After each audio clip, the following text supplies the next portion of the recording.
नमस्कार, आप देख रहे हैं लोकमंच न्यूज और मैं हूं आपके साथ सत्यम गौर। भारतीय किसान यूनियन के लोगों ने और वेब सिटी के जो किसानों हैं उन्होंने प्रदर्शन किया है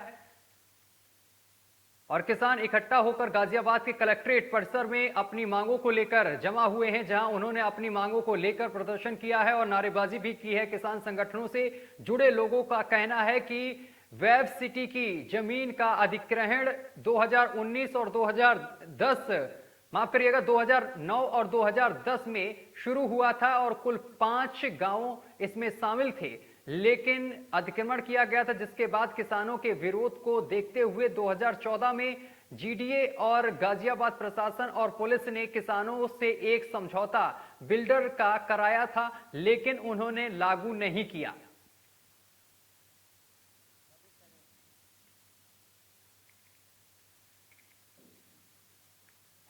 जी, हमारा सन 2014 में एक समझौता हुआ था वेब सिटी से, जिसमें हमारे वीसी संतोष यादव जी थे और डीएम साहब रंगाराव जी और एसएसपी धर्मेंद्र यादव, उनके सामने एक हमारा समझौता हुआ था वेब सिटी से और किसानों का। उसमें वेब सिटी किसी भी जो समझौता है एक भी उन्होंने काम नहीं किया है। उसी के बारे में आज हम मिले हैं डीएम साहब से और अपनी वो बताइए हमने अपनी समस्या, और हम 20 तारीख में जीडीए पे आए थे, घेराव भी किया था। जब इन्होंने हमें वार्ता का टाइम जीडीए ने रख दिया था कि हम आपकी समस्या को हल करेंगे, लेकिन अब तक कोई भी नहीं। कोई तो बताना कहने की समस्या इतनी है, सन 2016 24 अप्रैल से ये धरना चल रहा है डासना प्राइमरी स्कूल के सामने, और ज्ञापन और आंदोलन बहुत टाइम से भाग रहे हैं, दौड़ रहे हैं, जीडी पे जा रहे हैं, कलेक्ट्रेट में अब यहाँ खड़े हुए हैं आज, तो आना जाने लग रहा है, ज्ञापन ले रहे हैं, कोई बात पे अमल नहीं हो रहा। हाई कोर्ट में है जी, पहले हाई कोर्ट गए, फिर सुप्रीम कोर्ट गए, फिर रिमांडर कर दिया हाई कोर्ट में, अब दोबारा उन पर जजमेंट भी आया हुआ है, ऑर्डर भी आया हुआ है। मगर ये जब भी आनाकानी दिक्कत, फोर्स बिल्डर बॉन्सरों को छोड़ रखे हैं मैदान में, कब्जा कर लेता, पिटाई करवाता। पीछे 86 आदमी बंद हुए गौतम बुद्ध नगर में, कचड़े गाँव में।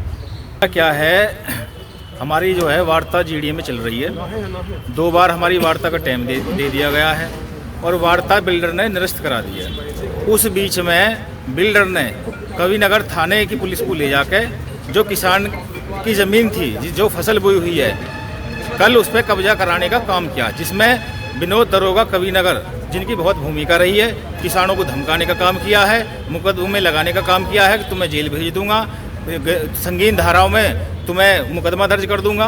उसकी शिकायत को लेकर हम एसएसपी के यहाँ हमने ज्ञापन दिया है और उसकी शिकायत हमने एसएसपी से की है और किसान हाई कोर्ट में विचाराधीन है। जीडीए इसमें इन्वॉल्व है। जीडीए ये कह रहे कि हमारा जब तक हाई कोर्ट का निर्णय नहीं आएगा, जब तक किसानों की जमीन पर बिल्डर कब्जा नहीं करेगा, ये जीडीए भी कह रहा है। और जालौन से बड़ी खबर सामने निकल कर आ रही है। तीसरे चरण के लिए मतदान की तैयारियां पूर्ण हो गई हैं। बूथों के लिए पोलिंग पार्टियां निकल गई हैं और तीसरे चरण में 16 जिले की 59 विधानसभा सीटों पर वोटिंग की जाएगी। जालौन की 3 सीटों पर होना है कल, यानी कि 20 फरवरी रविवार के दिन मतदान, जिसको लेकर तैयारियां पूरी हो चुकी हैं। जालौन की 219 माधोगढ़ और 220 कालपी और 221 उरई सदर सीट पर मतदान होना है। विधानसभा के लिए यहां पर मतदान होना है, जिसकी तैयारियां पूरी कर ली गई हैं। तस्वीरें हम आपको दिखा रहे हैं। सुरक्षा व्यवस्था के पूरा इंतजाम कर लिए गए हैं। और उधर कासगंज जनपद में 20 फरवरी को मतदान होना है और इसके लिए कासगंज में मंडी समिति से चुनाव कराने के लिए कड़ी सुरक्षा व्यवस्था के बीच आज पोलिंग पार्टियां अपने अपने बूथों के लिए रवाना हो गई हैं। कासगंज जनपद में 20 फरवरी को तीसरे चरण का मतदान होना है। इसको लेकर जिला प्रशासन की तैयारियां पूरी हो चुकी हैं। कड़ी सुरक्षा व्यवस्था के बीच आज पोलिंग पार्टियां अपने अपने स्थानों के लिए रवाना हो गई हैं।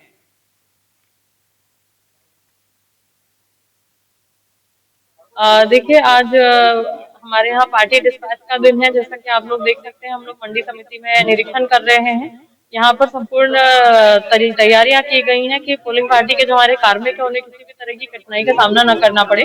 बैरिकेडिंग किया गया है, मेडिकल एड के लिए बताया गया है, कोविड गाइडलाइंस का पालन किया जा रहा है। साथ ही में सारी जो हमारे जनपद में 1236 बूथ है, उनकी पूरी पोलिंग पार्टी जो है उनको उनका सामान दिया जा रहा है। टेंट की व्यवस्था की गई है, जहाँ पर सारी मशीन को देखा जा सके, अपनी सामग्री को चेक किया जा सके और उसके बाद उनकी रवानगी यहीं से होगी, जहाँ पे बसों की व्यवस्था कर दी गई। और तीसरे चरण के चुनाव के लिए पोलिंग पार्टियां मंडी समिति से अपने अपने गंतव्य के लिए बस द्वारा रवाना हो गई हैं। डीएम अविनाश कृष्ण सिंह ने मीडिया से बात करते हुए कहा है कि 20 फरवरी को तीसरे चरण के लिए मतदान के लिए सुबह 7 बजे से शाम 6 बजे तक वोटिंग होनी है। इसके लिए जिला प्रशासन ने इंतजाम पूरे कर लिए हैं और इसी के साथ सुरक्षा व्यवस्था के भी पुख्ता इंतजाम कर लिए गए हैं। पूरे जनपद को 334 सेक्टर और 20 जोन में विभाजित किया गया है। आज कृषि उत्पादन मंडी समिति मैनपुरी के इस प्रांगण से पोलिंग पार्टियों की रवानगी का कार्यक्रम चल रहा है। कल दिनांक 20 फरवरी 2022 को प्रातः 7 बजे से शाम 6 बजे तक तृतीय चरण में मैनपुरी जनपद की चारों विधानसभाओं में चुनाव कराए जाएंगे। चुनाव की समस्त तैयारियां हम लोगों ने संपूर्ण कर रखी है। फोर्स का डिप्लॉयमेंट, एएमएफ की व्यवस्था, बूथ सहायता केंद्र, सारा ही हम लोगों के द्वारा तैयार किया जा चुका है।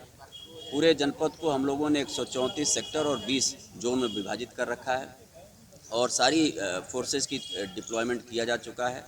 इस समय 80% पोलिंग पार्टियों की रवानगी यहाँ से लगभग हो चुकी है। बसों के द्वारा निर्धारित रूट से पोलिंग पार्टियां अपने गंतव्य तक पहुँच रही हैं।